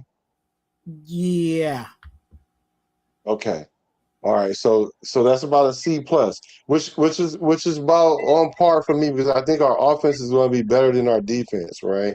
So I got our offense at a B minus, with Coach Kubiak at a B, and I have us on a C minus, just with the players alone. Now here's the caveat or the multiplier or the I was hoping bonus. you was gonna go there. I think I kind of know where you're going, but go ahead. Yeah, with Coach Robbie being the D coordinator now, does that increase us or does that decrease us because he's a first-year coordinator? I know we don't know how he coordinates. We don't know if he wear the mushroom belt with the mushroom tie with the mushroom socks. We don't know if he coordinate. Yeah. Good, yeah. But just in your mind, what you think? Does he takes us from a C plus to a B minus, or does he take us from a C plus to a solid C or C minus? What are your thoughts on that? I'm about to take it down one. I knew you was going there. I'm about to take it to a C. And the reason and it's for that reason. This is the first time he's a defensive coordinator. And I think, I'm hoping, this is fingers crossed with all my Raider gear on. I'm hoping that he's not biting off too much. You know what I'm saying? Biting off too much that he can't chew. Because for him to, based off of his, press conferences and stuff like that, he wants to be multiple. You know what I'm saying? And you being a first-time coordinator, but also trying to do all this stuff, I just don't see that being, I don't want to say successful, but I just don't see it, I'll just say it like that. I just don't see it. I would like for him to possibly say, hey, this is what we're going to do. Then we're going to do this. You know what I'm saying? And he might be that way. He might have steps to get to, where we're a multiple, you know what I'm saying? Because that multiple defense is a dangerous thing. One of the, a couple of years back, I was wanting Wade Phillips. You know what I'm saying? Because Wade Phillips got, that's what Wade Phillips does, is he brings in a multiple defense, and it be scaring people because they don't know what's gonna come out, you know what I'm saying, week to week, you know what I'm saying? But because Wade Phillips is been in it for decades, you know what I'm saying, he's got the resume, you know what I'm saying? So you can kind of be like, okay, Wade Phillips is doing this, this is what we doing. Well, we got this young pup, and this is his first whack at it. So yeah, I gotta take it a dip down. And hopefully, like I said, hopefully he can put it together, but it might be a little shaky if he's trying to put all install a multiple defense with young guys and a young offensive coordinator, young defensive coordinator. So are you dropping them down to a C or a C minus? Or No, I'm all the taking way it. down? I think I said C plus, right? Yeah. So Start off yeah, at C plus yeah. So I'll take it down just one, one to a C. to a C. Okay. Well, I definitely can see that. And I almost want to agree with you on that because first year defensive coordinator, being a D coordinator is difficult. I just think that this group that we brought in is going to be a cerebral group, highly educated. We're bringing in guys that can pick up multiple schemes and versatility and things like that. Now, how long does that take to translate on the field? I think that's going to take a couple seasons. I do. And I think it's going to take him a couple seasons to get comfortable.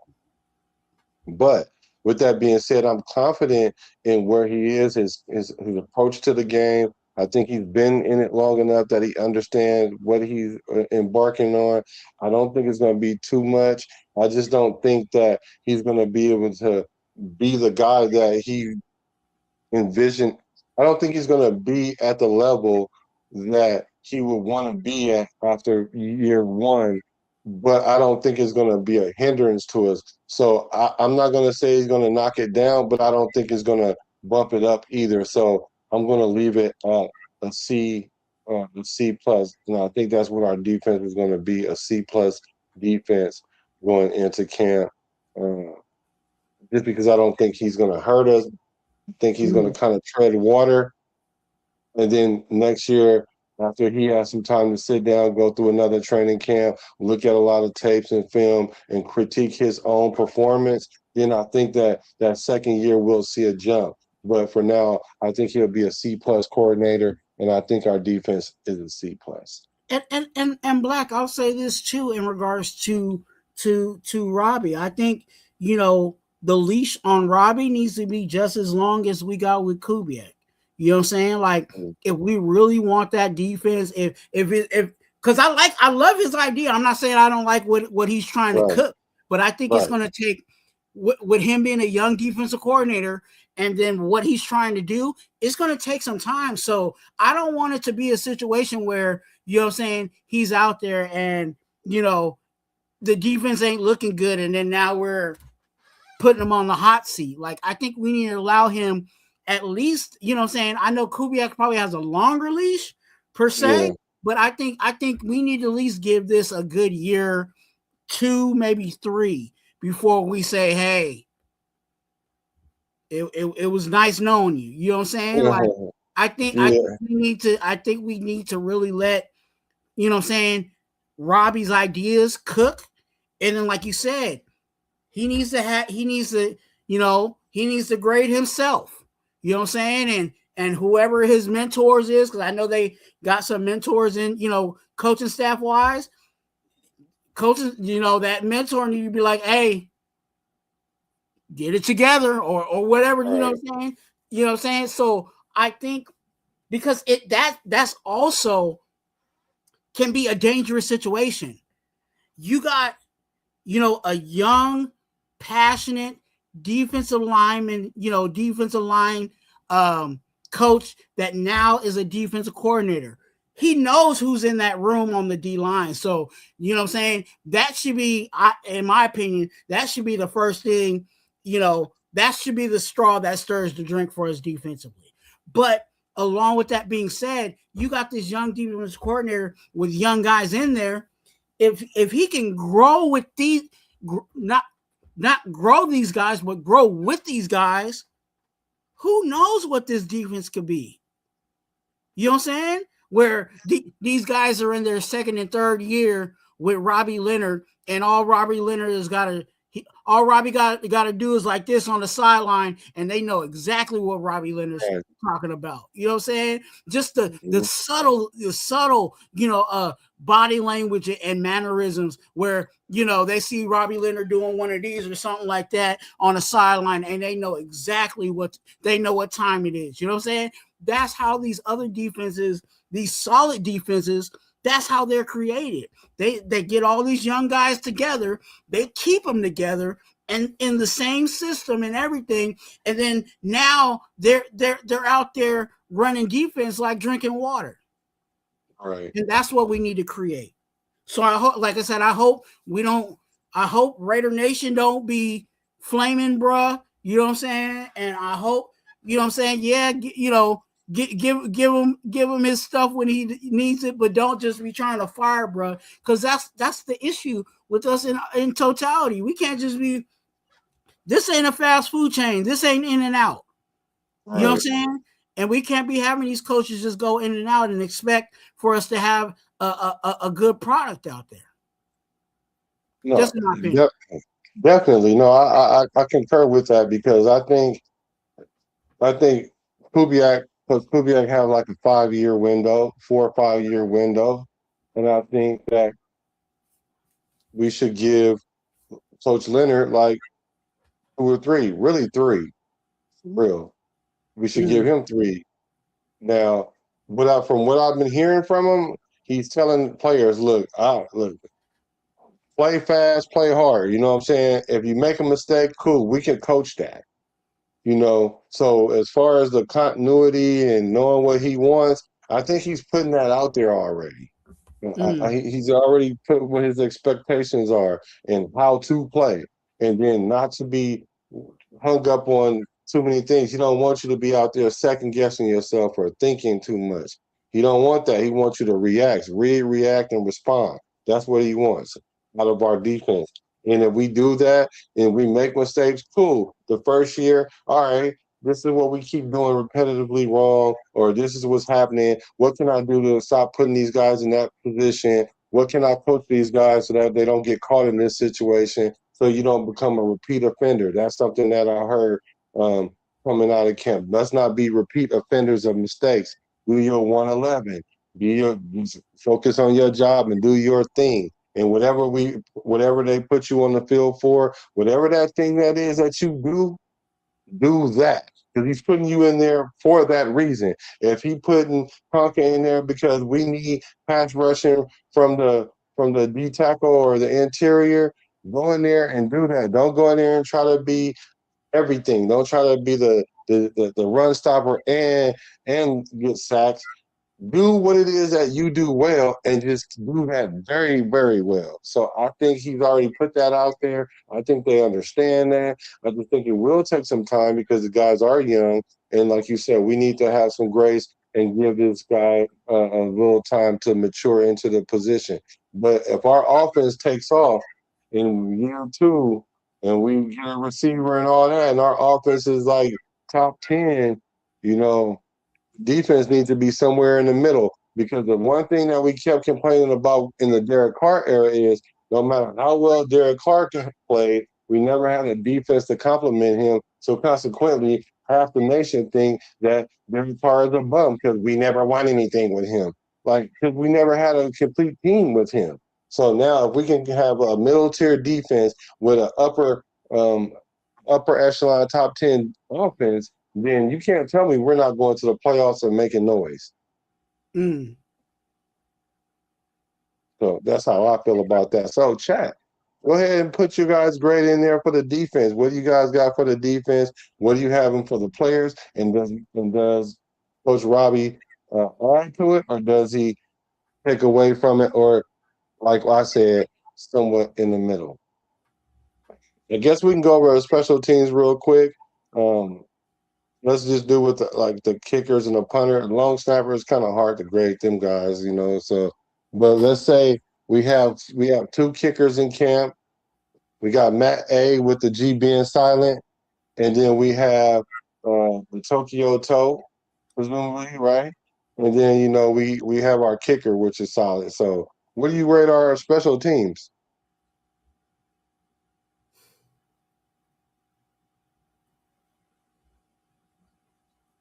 C-. Why is that? With the A on AJ Cole. Right. so do the average. Right, do the average. Do the average, and you'll know how I feel about our kickers. I do like Tokyo Toe, but you know he is a college guy, and I'm hoping that he beats out, you know what I'm saying, Matt G. But yeah, I'm not. That's one of the acquisitions I did not like. So yeah. Yeah, me too. I was kind of skeptical about it in the beginning, but a couple things here. I heard that Matt A with the G being silent uh, was kicking a little bit better in camp. So the see, this is a position you don't have to necessarily wait till the pads come on in order to kind of get an idea of how good your kicker is. Uh, Um, yes, of course, when you go live and then they try to block it on special teams and stuff like that, yeah, that adds a little bit of pressure, whatever. But the most pressure come really in the game itself, for real. So not so much in the off season and things like that. So I heard that he did kick some 55-yard plus field goals. I have a problem with if our kickers can't kick 56, 57, 58, and 59 somewhere in there, we got a problem because the league is kicking them helium balls 60 yards now. You can get a return, get 2 first downs, and kick a field goal from there now. So we need to have kickers, and plus we've been spoiled with Janikowski. Like we was like, what? What's that? 57? Oh shit, he gonna make that. It's the 43 yarder that he might miss, but the 57 yarder, we thinking he gonna make that. So we've been kind of spoiled with Jana. So it's hard for me to grade because even with the Tokyo Toe, story is beautiful. I know everybody want to go out and get the jersey. And some people gonna give characters on them, not even knowing what it say. Think it say Tokyo Toe is gonna say 2 egg rolls on it. You don't even know what it really say, and we're hyped about that. But he is a college kicker. And in college, they don't really let you kick 55-yarders that often. you know, So I don't even know if he really got the toe to do it. So with that being said, I'm averaging between a D and an A, and I'm gonna come up with C plus because of I'm gonna give it a C plus because of we just don't know what a college kicker can do, and Matt A with the G being silent, we don't know, and plus he came from the 49ers, so I already feel some type of way about that. yeah, and the reason why again the pause for Tokyo Toe is because of, you know, if he was if he had the NFL leg per se, he would have either been drafted or, you know what I'm saying, because they do that Yeah, stuff in the 7th round. They'll you know what I'm saying, or yeah, he would have been undrafted free agent, you know, real quick. Like they would have been like, oh, we got to go get, you know what I'm yeah, saying, so and so, and there was like 2 or 3 guys this past draft where they were like, okay, those are guys that are ready to go, pretty much, you know, ripped them out the plastic and they're ready to go.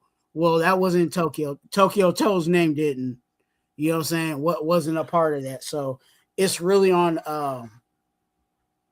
how he doesn't count. But I'm hoping, you know, like I said, I hope he beats out Matt G, because I rather be spending I ain't trying to spend money on a kicker that be missing kicks. true. If that's the case, we could have just kept Daniel Carlson, because Daniel Carlson was kicking 60-yarders. So, Yeah, you know what I'm true. saying? And that's just my opinion. You know what I'm saying? Some people was Yeah, like, although his stats it's were time to going go. down, at least he did boot. Yeah, I mean, like maybe he could have got his confidence back and with a new regime and all that, because I think he got a little relaxed, Yeah. and he kind of played himself out of position. But yeah, yeah. So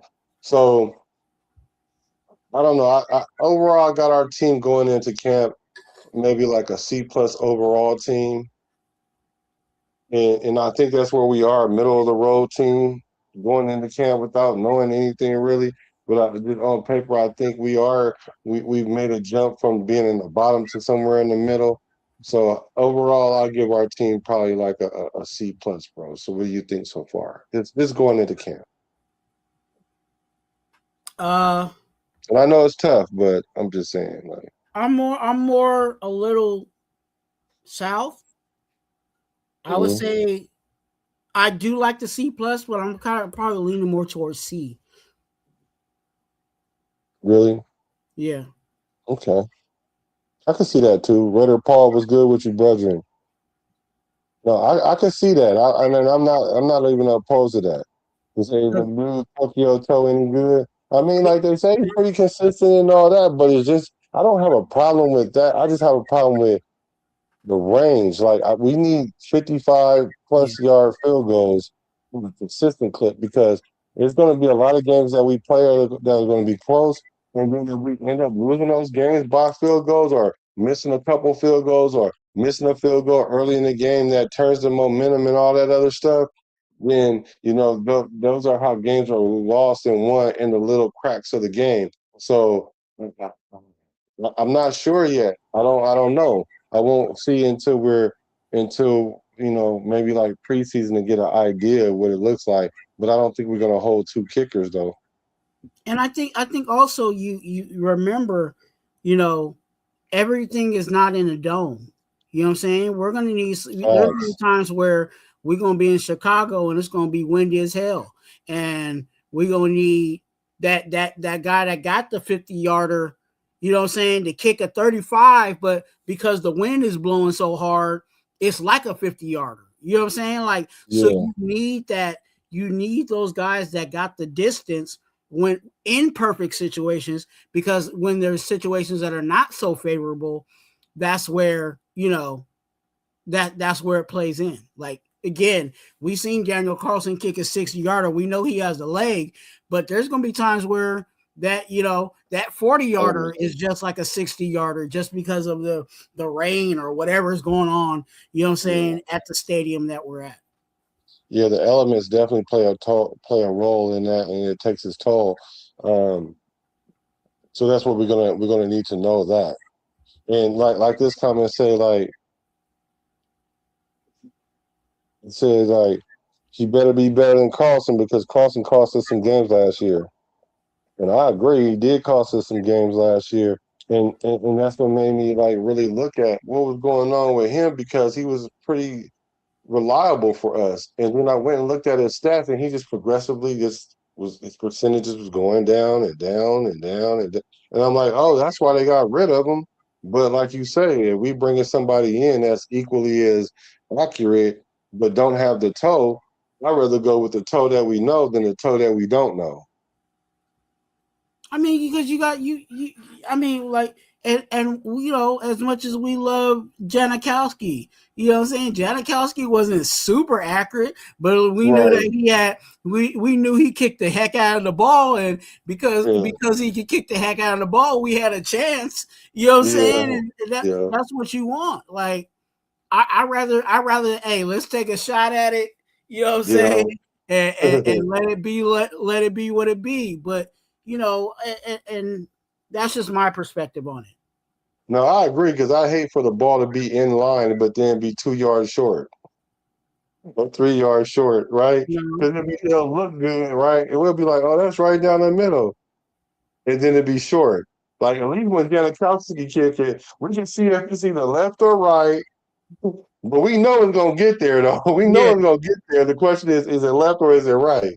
You know what I'm saying? So I agree with you. Maybe we can bring Charleston back in the camp. I know that's me dreaming. I don't know, but you never know. So Yeah, that's a question, because it is are they cool with the competition in the special you know what I'm saying, like with just two guys? Because I know they usually bring what they call in the camp leg, but yeah, I think they need to really put some pressure, you know what I'm saying, on those special teams guys. You know what I'm saying? I know we love AJ Cole, but we need to have somebody else come in and do something in the punting game just to keep keep AJ Cole honest. We know, again, AJ Cole is him. You know what I'm saying? But bring somebody in that might be able to push the envelope just say, hey, don't be sleeping because you might get slapped. Yeah, because he got very comfortable. What's up with you, Raider Jason? He kind of got too comfortable. Now, did they release him because of the money he was making? You know, which I could see, but I think we should have brought in competition into camp, really. But like you said, I don't know. I hope they're bringing in more legs because if it's between these two guys, I just don't know how I feel about it. I just don't. I don't. I just don't. I don't know how I feel about our kicking game because it's going to be like we're holding our breath every time we line up for it. Like that's no confidence. And like I said, we're kicking 60-yarders now like it's the thing to do. And that's because they're using a new ball. But yeah, I was gonna still, say with all now that being with the said, ball. yeah, with all that being said, though, we need kickers that can really get the ball there. And if you just get it there because you put all your leg into it, then your accuracy is going to go down. Well, that's the cue. Let's see here. So, is there any players in particular one player that you looking forward to, paying attention to in camp? I mean, I think everybody's looking at it. Jamal McCoy, you know, Yeah, because they're really putting bubble wrap on him. At this point, I would like to see the progression of Lucky Tassi. You know, he was O line now. You know, he was D line, and he was O line, and now he's D line again. Yeah, I think that's about it for me. yeah. I'm looking forward to seeing Traden Stukes. I want to see Traden go crazy. Okay. I'm looking forward to Dalton Johnson out there with his limited time and see if he can get on the map and do his thing. I'm looking for Jack Best to have a breakout because people keep talking about him. I'm gonna do a video breakdown on him because people kept saying that he couldn't get separation. And as I'm looking at film at other players for other things, I'm seeing things that Jay Best was doing, and I was like, "Oh, he's getting it in." Like he blocks very well. Like from what I see, he's a good blocker, and I've seen him get separation.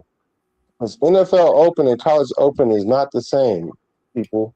And when you're a big body receiver, the guy can literally be on your back and you still could be open if the quarterback throw the ball right.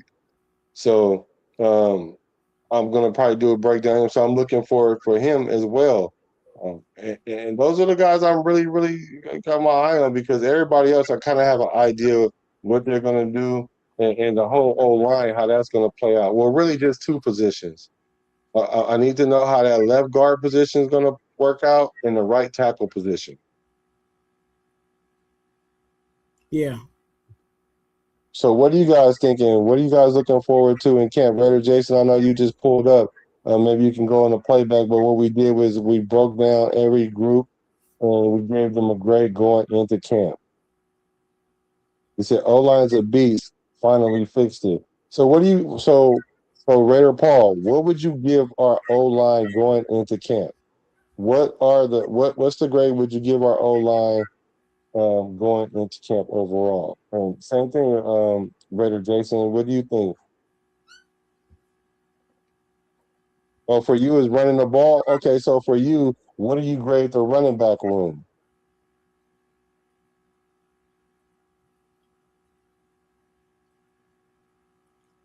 You said an 8 overall? Okay. So what's that, a B? Was that a B grade? We were going A, B, C, and D. So that's like a B grade. So you give the O line like a B. Okay. And you give the running backs a 10. Okay, that's a straight A. Okay, Raider Jason, he give the running backs a B plus. So what do you guys give the quarterback room then? What do you guys give the quarterback room? And then I got one more for you after that one because I'm really curious of that. The O line is B until proven. BT in Washington, 2-1 punch, 1-2 punch. Yeah. He gives the quarterback room a B. Curious to why.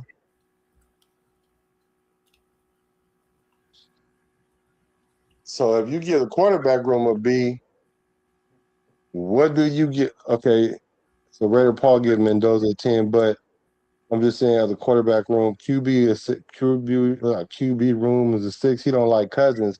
Is you sure? It's tripping. You don't like my cousin? Don't like my coach? Yeah, he's leaving room for improvement. Okay, so what do you give the grade for the wide receiver room, y'all? What do y'all to give the wide receivers? Yeah, that room See, I is. never have. He's never like when he said you like that, he was like, no, absolutely not. I don't. Hey, it's gonna be interesting. I wonder what he's gonna, what is he gonna bring to this team? In Yeah, returns to you like that and the Kirko, yeah, yeah. I think he's gonna do his Dougie. You guys are giving me numbers. So what's a 3? A 3 is like what? A D or F? Yeah. Yeah, I'm saying the wide receiver room is that's like a D or F? He said wide receiver is a question. Wide receiver 3, and that's being generous. Eesh. We still need a number 1 wide receiver. Wow, you guys sound like you got a lot of concerns on the O line. I mean, on the offense. Okay, well, he said he give them a D. Woof, woof. Well, of course. Okay, y'all. Well, for those that's going to watch this on the playback, give us your grades in the comment section. Give them a grade in the comment section. Still need a number 2 too. He said we need a number 1 and a 2 receiver, a number 2 receiver. So you say draft a wide receiver in the first round next year. So would you give a first round, a third round for a wide receiver of the likes of a Justin Jefferson? If not him, I'm just curious. If you would go in the first round and get a wide receiver, would you give a first and a third for a wide receiver like Justin Jefferson? Maybe not him, but like him.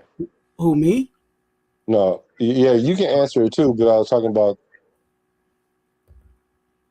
Oh, he said, yeah, he'll get him real quick. Raider Paul said he would. Raider Paul said the tight ends is a straight A. He said we have 5 number. Raider Jason said we got 5 number wide receiver 3s.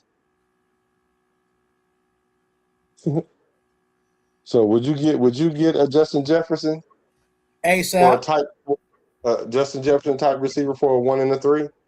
ASAP. Yeah, And Rocky. because again, it goes back to what I was saying earlier about how we need a wide receiver that's going to instill fear in other teams, and he's that guy. You know what I'm saying? Also, with that, he's a young guy, so he fits with our timeline. You know what I'm saying? I forgot how old is JJ. I think he's like 20. 27. Yeah, I was gonna say he's about like 27. Like, so that works with what we got. So yeah. He would be great for Kurt. He would be great for Cousins for reasons, right? And then he would be also great for Mendoza. You know what I'm saying too. Yeah, for sure. A 1 and a 3 would be a steal to me because essentially we just be giving up a third rounder for him. That'd be a steal for me because I mean, like, there's no wide receiver. I don't care how much y'all like whoever coming out the draft. They're not JJ. So, but like you said, we had a chance to get him, but we took Ruggs. Ouch. Yep, a couple people said that, right? Yep. Yeah, Raider Paul said he wanted to. Said, but JJ had a knee injury already. He's damaged. Well, it didn't show itself this year in his career, but uh, I just was curious about that. I was curious about what you guys thought about that. So make sure you guys hit that subscribe button, that like button on both of these channels. And you know, like how I like to finish our shows, brother. You got a word for us? You know what I do?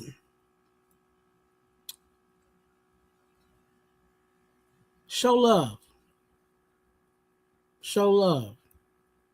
Choose to show love. I like that. Everybody has a choice.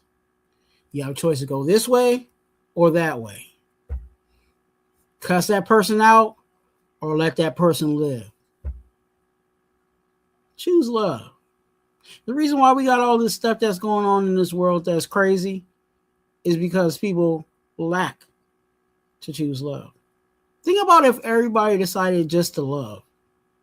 No, I'm not saying you got to be extra and all that stuff, but just, you know, be respectful, be kind.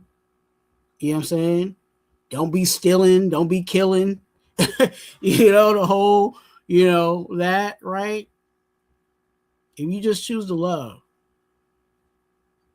the world would be a better place. And I guarantee you, your life would be better if you chose on a daily to love. Yeah, I love that. I love that for sure. You know, when I on the channel and you guys are there, especially the guys that's there before we even go live, the people that support, that's love. Because you do it not because I deserve it, but because you want to do it, and it helps, and it also inspires, like it inspires me, and I know that it's appreciated the hard work that like content creators do and we put in. And you guys could be spending your time somewhere else, but I don't even want to talk a whole lot after that because it don't get no better than what my brother said. So I love y'all. I hope y'all love us. Brother, I love you. I know you got love for me too because I don't have to ask you. I can see how you act and I can see how I can see the fruits. So Yes, sir. until then, I'm a Raider. He's a Raider. You're a Raider. To the Bay, to LA, to Las Vegas. Love y'all. I'm a Raider. From the Bay to LA to Las Vegas. Recipes to Al Davis.